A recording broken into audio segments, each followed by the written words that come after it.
Hello friends, ఎలా ఉన్నారు? అందరూ బాగుండాలండి. ఈరోజు కొన్ని మంచి విషయాలను గురించి, మన మనసుకు హత్తుకునే కొన్ని విషయాల గురించి మాట్లాడుకుందామా?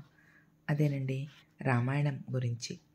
రామాయణం మనలను తరింపచేయడానికి అవతరించిన వేద స్వరూపము. ధర్మం ఎప్పుడూ సత్వగుణంతో ఉంటుంది. ఆ సత్వగుణం మనలో వర్ధిల్లితే కానీ వ్యక్తిగా తరించలేము, జీవన సార్థకతను కూడా పొందలేము. వేద స్వరూపమైన రామాయణ శ్రవణం, మననం, పారాయణం ద్వారా మన మనఃప్రవృత్తిలో మార్పు వస్తుంది. మనలో ప్రపంచంలో రాజస తామస గుణాలు పెచ్చు పెరిగితే అదే రాక్షసత్వము. అది మనలో బాగా పెరిగితే మనం వాటిని కూడా గమనించలేము. ఈ రాజస తామస ప్రవృత్తులు అసత్యాలను కూడా సత్యాలుగా ప్రచారం చేస్తూ ఉంటాయి. సత్యం నోరు నొక్కుతూ ఉంటాయి. దానివల్ల శాంతి దెబ్బతింటూ ఉంటుంది.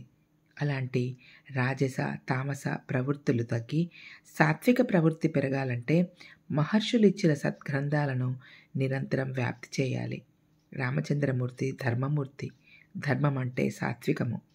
అచ్చమైనట్టి సాత్వికపు మర్యాద అయినట్టి వాడు, అచ్చమైన గుండెకు మిక్కిలి దగ్గరైన వాడు, పచ్చని మైడాలు వాడు శ్రీరామభద్రుడై నీవు చెచ్చెర రావయ్యా శ్రీ వెంకటేశ శేషాద్రి నిలయ అంటారు విశ్వనాథ వారు.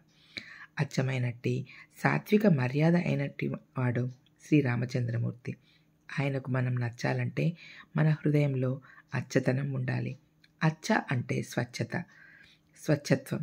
స్వచ్ఛత ఉంటేనే స్వచ్ఛమైన సత్యమూర్తి అయిన రామచంద్రమూర్తి అర్థమవుతాడు, ఆనందం కలిగిస్తాడు. రామచంద్రమూర్తిని ఆరాధన చేస్తూ ఉంటే మన ప్రవృత్తిలో సాత్వికత ఏర్పడుతుంది. రామకథను వింటే తప్పకుండా మన మనస్సులో ఒక మార్పు వస్తుంది. రాజస తామస ప్రవృత్తులు తగ్గుతాయి.